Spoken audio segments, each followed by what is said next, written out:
Bismillahirrahmanirrahim. Assalamu alaykum hürmetli qarindoshlar.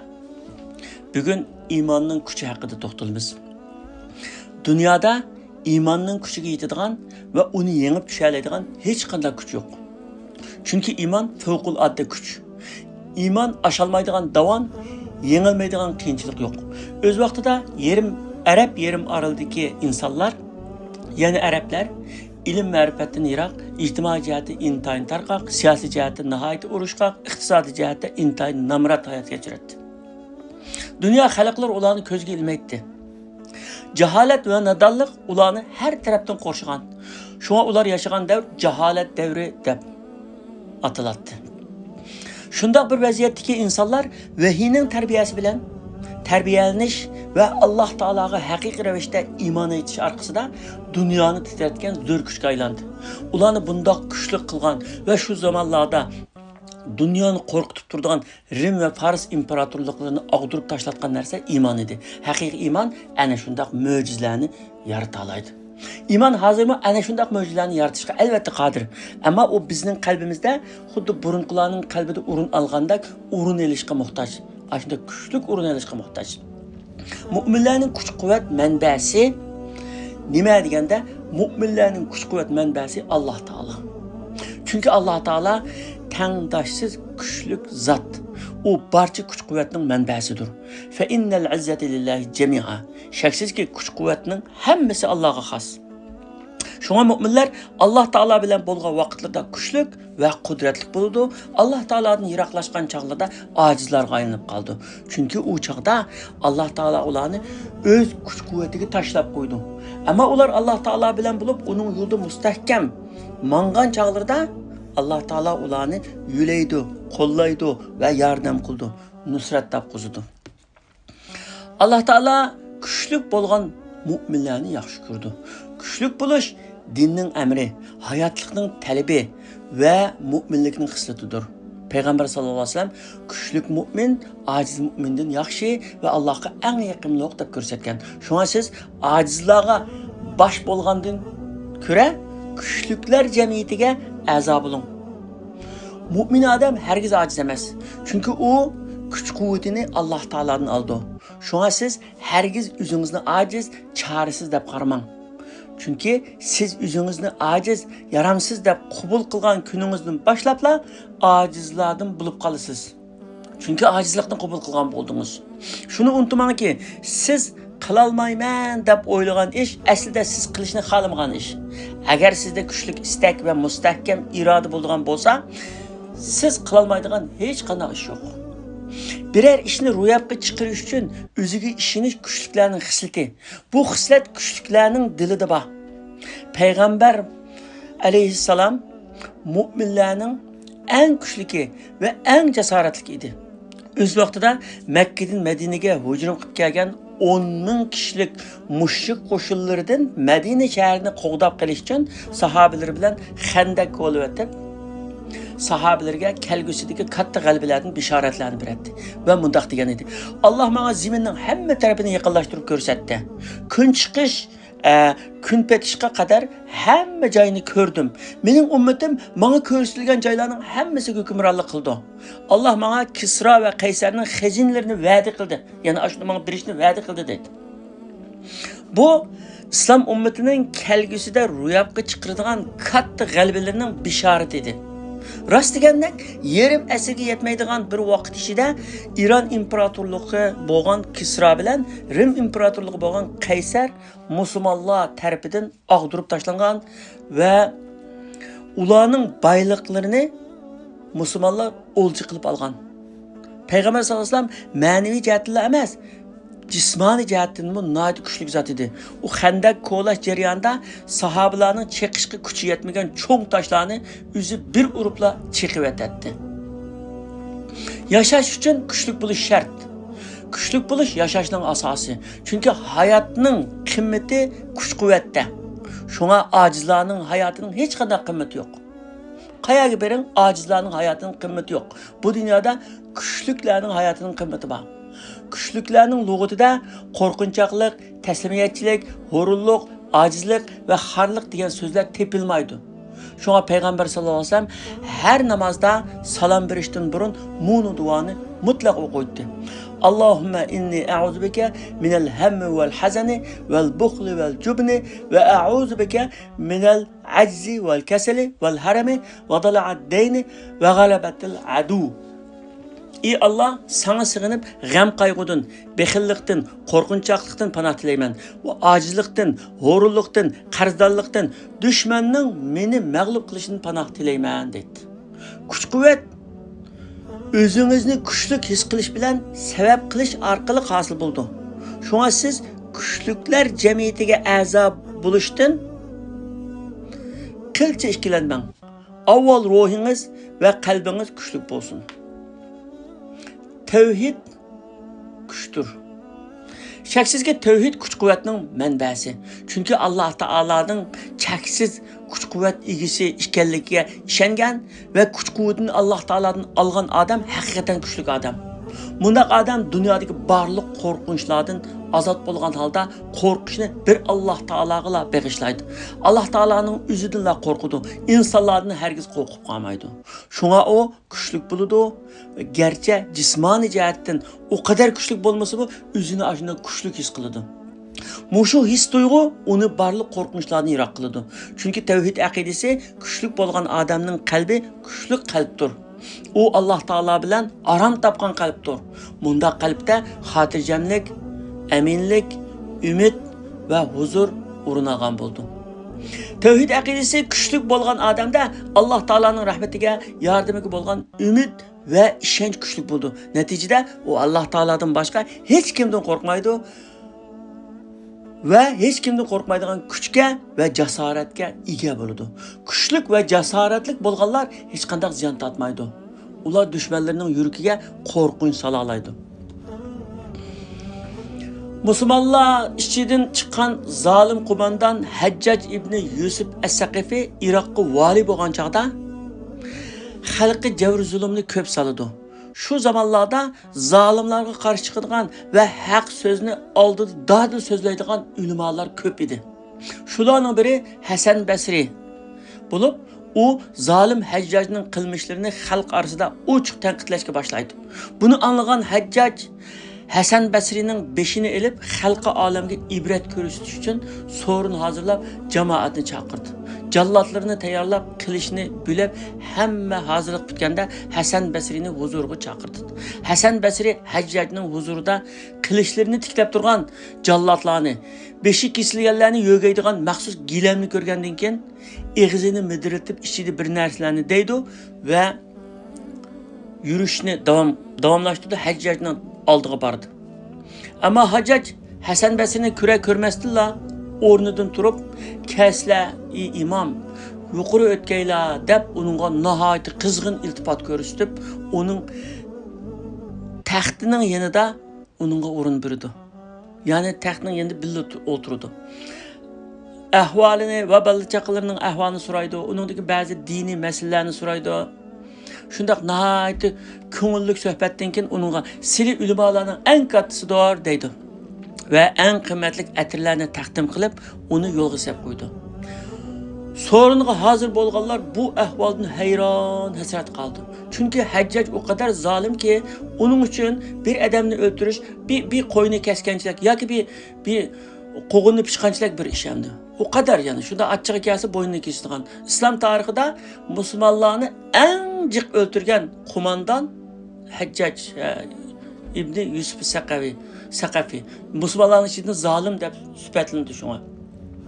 O kadar yani onun aldıda o adamninki hayatı, bir kimning jini hech qanday bir qimmati yo'q endi. Yani to'g'ri kesganchilik bir ish endi uningga. Shu chaqda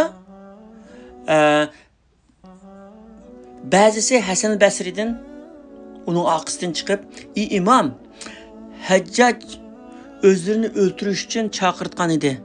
Ama o özlerine katta iltifat ko'rsatdi. Özleri sorunga kirganda jallatlarni ko'rib, eg'izlarini midiratdilar. Shu chaqda nima degandilar deb so'raydi. Hasan Basri ularga javob berib, "Shu chaqda men, ey Alloh, sen mening birdan bir egam va haqiqiy madadkorimsan. xuddi İbrahim alayhissalomga o'tni sovuq va salomat qilib bergandek, Hajjajning jazosini menga rohatlik qilib bergan deb duo qildim dedi. Şu çağda nimani his qildilar degandan keyin, şu çağda Hajjajning şu taxtda o'tirganini ko'rib, Allah Taalaning azamati, Allah Taalaning ulug'ligi, Allah Taalaning kursi ko'z oldimga keldi.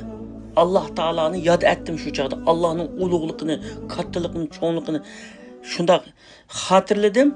Şu çağda Hajjaj ko'zimga chivinchilikni ko'ranmadi. Shunda oddiy bir maxluq ko'randi. Anda onu verdim, hech qanday tamtarab maqomida oldiga yugurib beraverdim dedi. Mana bu şu imanninki quvvatida, imanning quvvati, imanninki ta'siri.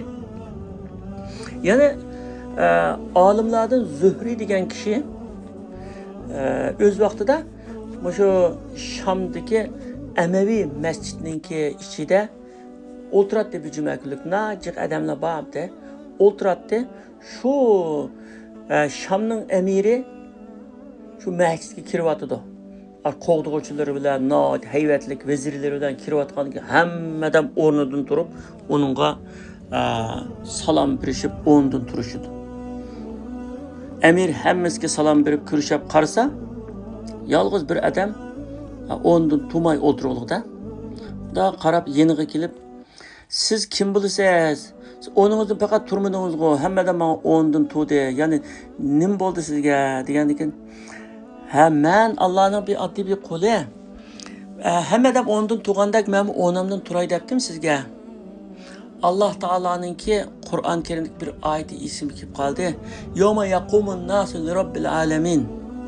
Kıyamet günü bütün insanlar alemlerinin Rabbi bo'lgan Allah Taala'nınki aldıda, huzurida tik turdi degan oyatni o'yladim. Shuning bilan sizning oldingizda turgandan ko'ra Allah Taala'ning oldida tik turay deb shuni o'yladim. Degandan keyin Amir, bu gipiniz bilen bütün vücudum titrep gitti. Mening bütün vücudum, bütün a'zolarim, hatta birotal beşimde, birotal chash maqomida hammasi Allah Taolaga turgandek bo'ldim hozir. O'tirgan yeringizni bidirlamang dedi.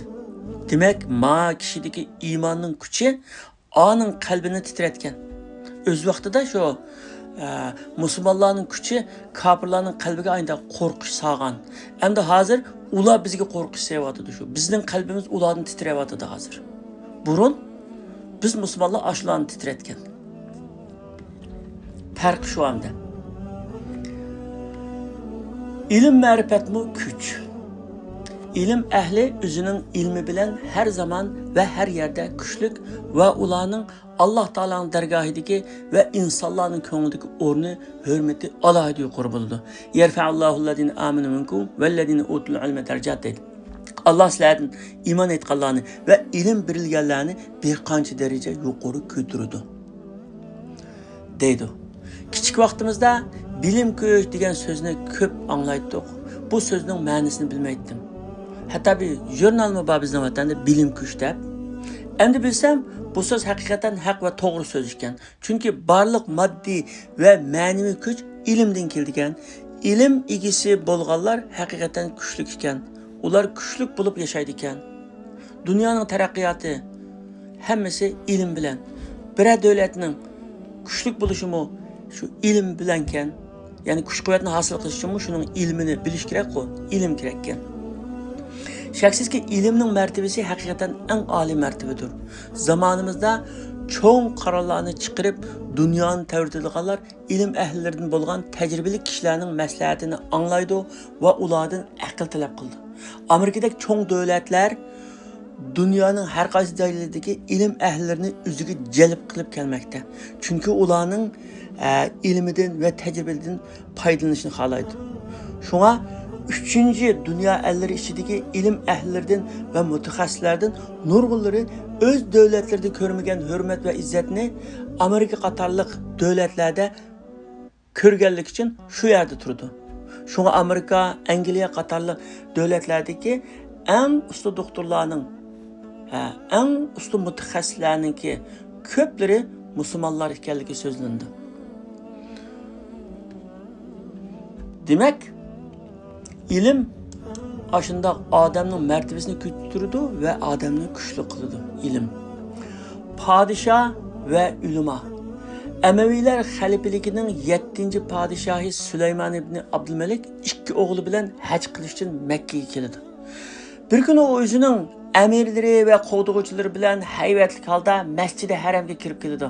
Padişah Kəbəni tavaf qılıb bulub cemaatdan Məkkənin katta uleması kim deb so'raydi. Kişiler onunğa Məkkənin katta uleması Ata ibn Rabah degan kishidir. O kishi hozir haramning o tarafida o'ltirib kishilarga dinni o'rgatyapti deb javob berdi va padishahni qora tanlik, burni panoq, chiroyi ko'rimsiz, chashlari terikdek turgan bir qari odamning yeniga boshlab borishdi ular. Mana o'sha kishidir dedi. Padişah uşuga yaqinlashib kelib salom berdi, ondan uningga naming tillağı dastan bo'lgan Ata ibn Rabah degan sanmo deydi. Ata ibn Rabah kamtarlik bilan kishilar shundoq deydi ekan deydi.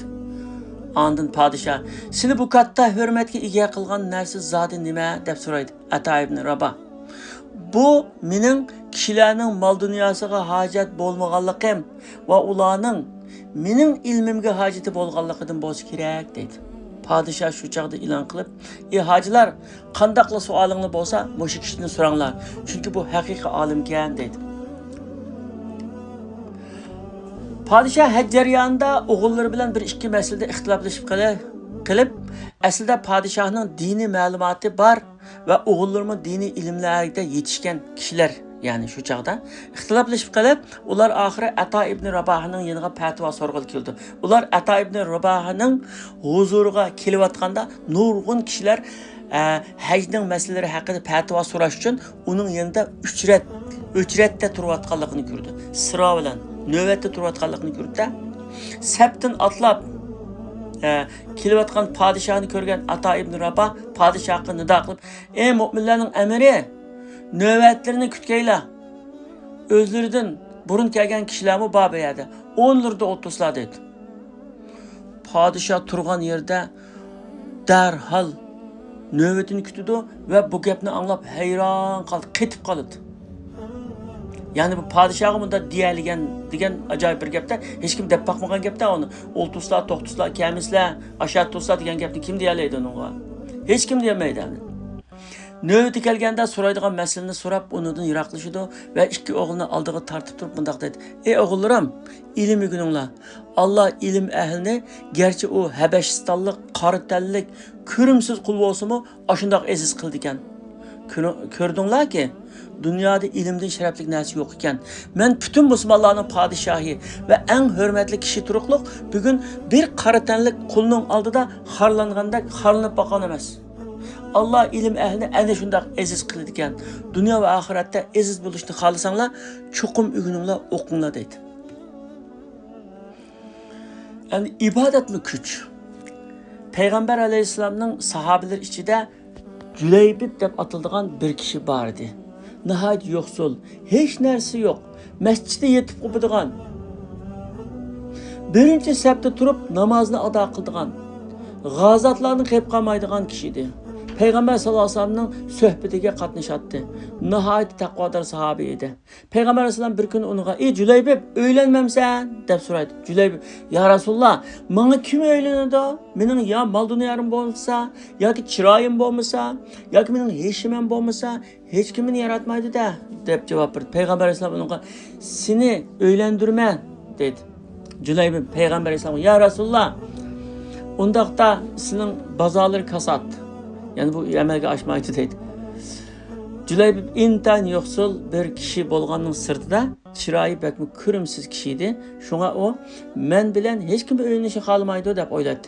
Payg'ambar sollallohu alayhi vasallam unga tasalli berib, "Sen Allohning nazarida hargiz kasat emas" dedi. Shuningdek Payg'ambar alayhissalom bir kuni o'ltirsa, Ensarlardan birisi, sahabelardan birisi Resulullah'ın aldığı gelip, "Meningki qizimning yo'ldoshi vafot bo'lib ketganda bir qancha oy bo'ldi. Aşı qizimni yaxshi bir kishiga o'ylantiray debdim. O'zlari bir loyiq bo'lsa deb bergan bo'lsa o'ylantirsak degankin, buludu ba" deydi. Ati kelgin deydi. Ati kelgandan keyin kızını öğlendirtgan boldak degan nayet hoşlap gidip demdi. Hoşlap kim o degan Cüleybib degan sahabenin dimi içiga kirib ketdi. Gap qilaman. Yani Rasulullahga rad halqa binas demaydi da, shu jim bulab ketib "Aşı Cüleybib mi?" dedi. "Ha, Cüleybib" degandan men buni qizning anasidan bir so'rab o'zlariga aytkilaymikin dedi. "Men shunday qilamiz" dedi. O sahabe uyga berib, "Xo'sh xabar, Rasululloh qizinglarni uylantirgan bo'ldi" degandan nikohlaydigan bo'ldi degandan bu Rasululloh o'ziga nikohlaydigan o'xshaydi deb, "Voy, bak yaxshi bo'libdi-ku. Mening qizim shuningga loyiqda. Men biletdim shunday yaxshi yerdan keladi. Rasululloh nikohlaydigan bo'ldi, bak yaxshi bo'libdi. To'xtang, aldirmang. Rasululloh o'ziga emas, boshqa birisiga." Kim u boshqa birisi? Cüleybib. "Hay, aşı Cüleybib qoma?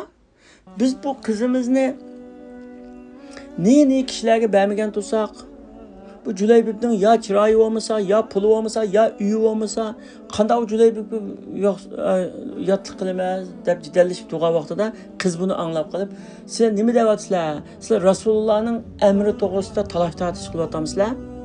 Bo'ldi dada, siz berib dengman, tegma shu kishiga" dedi.